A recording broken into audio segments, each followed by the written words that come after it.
कहानी की शुरुआत होती है कैरेबियन सागर से, जहां एक परिवार अपनी छुट्टियां मना रहा होता है। जूलिया पानी में कूद जाती है, मगर उसे कुछ अजीब सा महसूस होता है, मगर उसे कुछ भी दिखाई नहीं देता। तो वो सोचती है कि शायद उसका भ्रम होगा। तभी अचानक कोई उसकी टांग खींचने लगता है और वो जोर जोर से मदद के लिए चिल्लाने लगती है। उसकी बेटी कैसी हेडफोन लगाकर म्यूजिक सुन रही होती है, इसीलिए उसे कुछ सुनाई नहीं देता। उसका पति टॉम और बेटा बेन मछली पकड़ने में व्यस्त थे। थोड़ी देर में टॉम को यहाँ पर एहसास होता है कि काफी देर से उसने जूलिया को नहीं देखा। वो उसे ढूंढता है और फिर उसे देख लेता है। वो यॉच को उस तरफ ले जाता है और पानी में कूद जाता है। जल्दी से जूलिया को बचाकर वो यॉच की तरफ तैरता है। बच्चे उन्हें ऊपर खींच लेते हैं। वो सब घबराए हुए थे, लेकिन जूलिया कहती है कि शायद लहरों की वजह से ऐसा हुआ होगा। रात में सब बेन का जन्मदिन मनाते हैं। कैसी को उसके बॉयफ्रेंड का कॉल आता है। वीडियो कॉल में उसका बॉयफ्रेंड दिखाता है कि शहर के ऊपर बड़े बड़े काले बादल छा गए हैं। कॉल फ्रीज हो जाती है। कैसी ये बात सबको बताती है, लेकिन टॉम कहता है कि शायद जमीन से दूर होने की वजह से सिग्नल कमजोर है।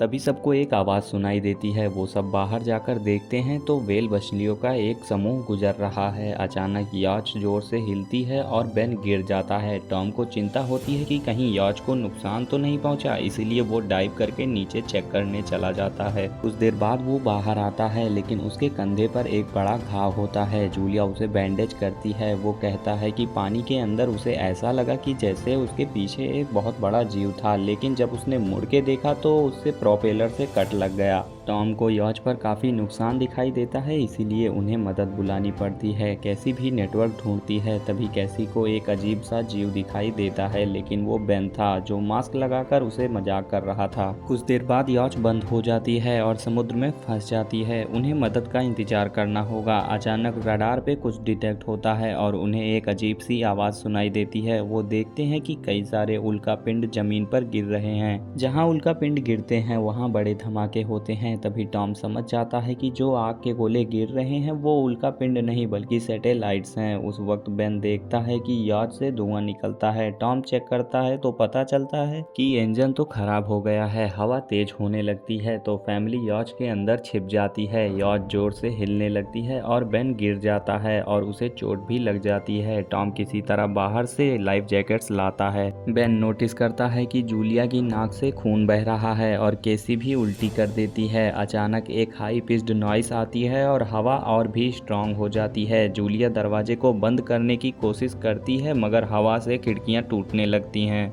थोड़ी देर बाद अंधेरा छा जाता है। अगली सुबह फैमिली शॉक में उठती है तो वो देखती है कि स्टॉर्म से तो वो बच गए हैं, मगर बाहर आके वो देखते हैं कि समुंदर का पानी गायब हो गया है। याच अब जमीन पर थी। सभी शॉक हो जाते हैं और सिग्नल भी नहीं आ रहा था। टॉम कंपास से चेक करता है पर वो काम नहीं करता। आखिरी बार 7 लाख साल पहले ये हुआ था। केसी को लग रहा था कि उसका बॉयफ्रेंड मर गया होगा, इसीलिए वो रो रही थी। बेन बलून्स बांधकर उड़ा देता है ताकि कोई बचा हुआ सर्वाइवर देख ले। टॉम फिर रेडियो ट्राई करता है और इस बार एक आदमी से कनेक्शन हो जाता है। उसका नाम नाओ था। उसकी सबमरीन भी जमीन पर अटक गई है। वो कंफर्म करता है कि मैग्नेटिक पोल्स रिवर्स हो गए हैं, इसीलिए ओशियंस पीछे हट गए हैं और जमीन डूब गई है। वो कहता है कि पोल्स फिर से रिवर्स होंगे और शायद एक हफ्ते में समुंदर वापस आ जाएगा। वो फैमिली को वार्न करता है कि ऊंची जगह पर चढ़ जाओ, क्योंकि जब पानी वापस आएगा तो बहुत खतरनाक होगा। वो कहता है कि मेरी सबमरीन में सिर्फ 3 लोग आ सकते हैं, जिस पर जूलिया कहती है कि प्लीज़ मेरे बच्चों को ही बचा लो। वो उन्हें अपने कोऑर्डिनेट्स देता है। अगली सुबह फैमिली सामान पैक कर रही होती है।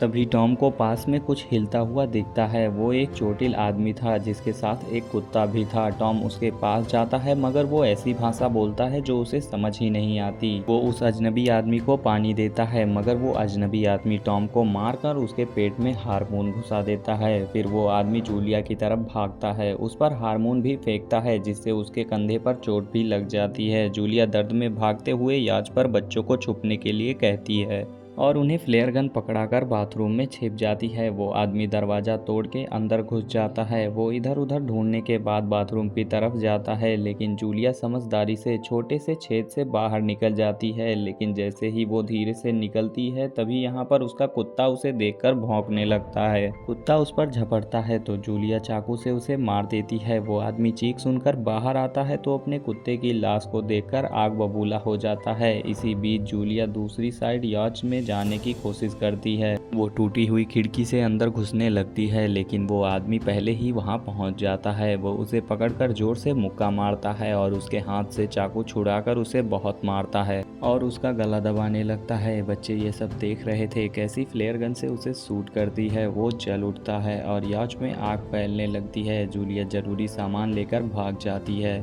बेन और कैसी अपने पापा को पकड़कर रोने लगते हैं। जूलिया भी रोने लगती है और तीनों ही टॉम को पकड़कर बैठ जाते हैं। इतने में वो अजनबी यॉच से निकलता है तो फैमिली फिर से भागने लगती है। कुछ ही देर में यॉच एक बड़े धमाके के साथ उड़ जाती है। थोड़ी दूर चलने के बाद वो एक झरने के पास रुकते हैं ताकि थोड़ा आराम कर सकें। वो सोचते हैं कि बेन के गुब्बारे को देखकर वो आया था। जूलिया कहती है कि इसमें तुम्हारी कोई गलती नहीं और सबको आगे बढ़ने को कहती है क्योंकि वो आदमी अभी भी उनके पीछे था। रास्ते में एक छोटा तालाब के पास बेन एक मरी हुई हैमरहेड शार्क को देखकर हैरान हो जाता है। तभी जूलिया नोटिस करती है कि वो आदमी फिर से उनके करीब पहुंचने वाला है। सब लोग दौड़ते हैं और एक रेत के टीले से नीचे गिर जाते हैं जहां उन्हें जहरीला कचरा दिखाई देता है। फैमिली सावधानी से उसे पार करती है और लगता है कि अब उन्होंने उस आदमी से पीछा छुड़ा लिया है। चलते चलते उन्हें समुद्र के नीचे जमा हुआ सारा प्लास्टिक दिखने लगता है। बेन डिहाइड्रेट हो चुका था। उसकी बोतल में पानी भी लगभग खत्म हो चुका था। कैसी को एहसास होता है कि शायद उसने बोतल ठीक से बंद नहीं की थी।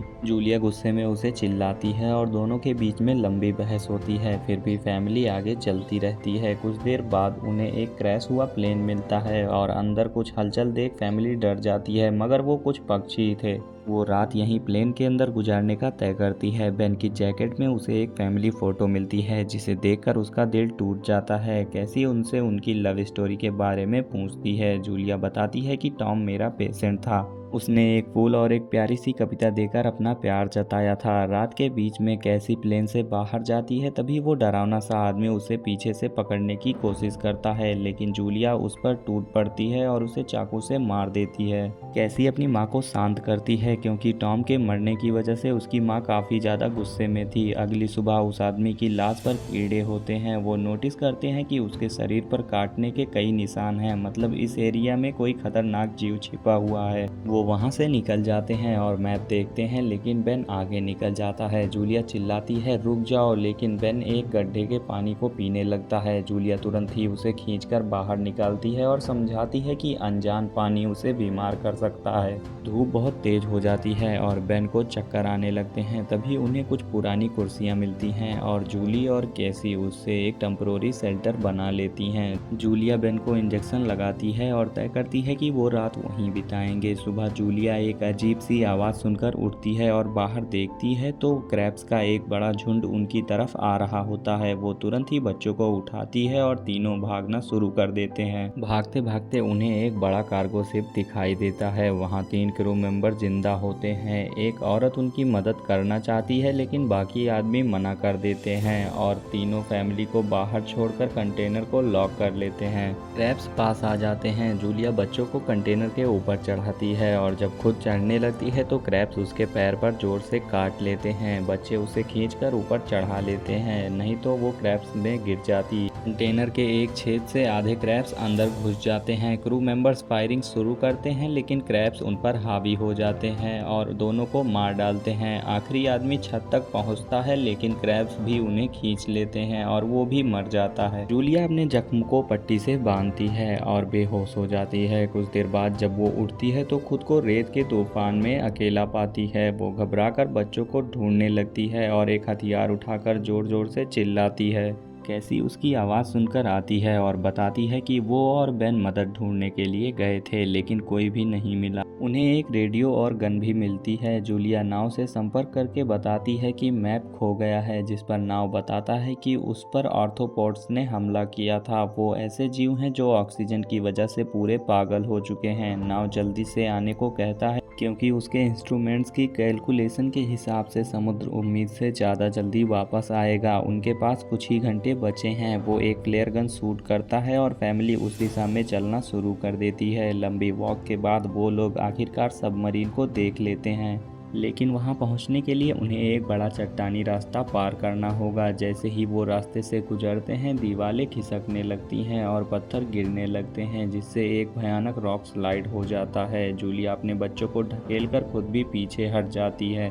अब एक पत्थर की दीवार उनके बीच आ गई है। जूलिया बच्चों से कहती है कि वो बिना ही उसके आगे बढ़ जाएं। मजबूर होकर कैसी अपने भाई को ले जाती है। बच्चे चट्टान का रास्ता चढ़कर सबमरीन की तरफ भागते हैं, लेकिन वहां पहुंचकर देखते हैं कि नाव भी खून में लथपथ पड़ा था। वो समझाता है कि उसके लिए सब कुछ खत्म हो गया है और अब बच्चे सबमरीन ले सकते हैं। एक एक्स्ट्रा जगह होगी ये सोचकर कैसी अपने माँ को ढूंढने भागती है। तभी जूलिया क्रैब्स को आता देखती है और फायरिंग शुरू कर देती है। कुछ केकड़ों को तो वो मार देती है, लेकिन झुंड बहुत ज़्यादा ही बड़ा होता है। उसी वक्त कैसी दीवार के ऊपर चढ़ती हुई दिखाई देती है और हाथ आगे बढ़ाती है। कैसी की मदद से वो दूसरी तरफ पहुंच जाती है। दोनों साथ में सबमरीन की तरफ भागते हैं। केकड़े नाव को खाने लग जाते हैं। जूलिया तब तक फायरिंग जारी रखती है जब तक बच्चे अंदर नहीं चले जाते, और गोलियां भी खत्म होने वाली थी, पर वो भी अंदर चली जाती है और सब कुछ लॉक कर देती है और केकड़ों को चारों तरफ देखती है। उसी वक्त समुद्र वापस आ जाता है। वो तीनों तुरंत अपनी सीटों पर बैठकर बेल्ट पहन लेते हैं और एक दूसरे का हाथ भी पकड़ लेते हैं। तेज लहरें सबमरीन को जोर जोर से इधर उधर फेंकना शुरू कर देती हैं। जल्द ही वो हाई पिच्ड आवाज वापस आती है और फैमिली बेहोश हो जाती है। कुछ देर बाद बच्चे और जूलिया होश में आते हैं। वो हैच अनलॉक करके बाहर निकलते हैं और देखते हैं कि लहरों ने सबमरीन को एक तबाह शहर में गिरा दिया है। यानी कि अब सब कुछ पहले जैसा हो गया है और सब जिंदा रहने की उम्मीद जाग जाती है। इसी के साथ कहानी यहीं पर खत्म हो जाती है। वीडियो को लाइक करके चैनल को सब्सक्राइब करना ना भूलें और बेल आइकन जरूर दबाएं ताकि आपको ऐसी ही मज़ेदार वीडियोस मिलती रहे।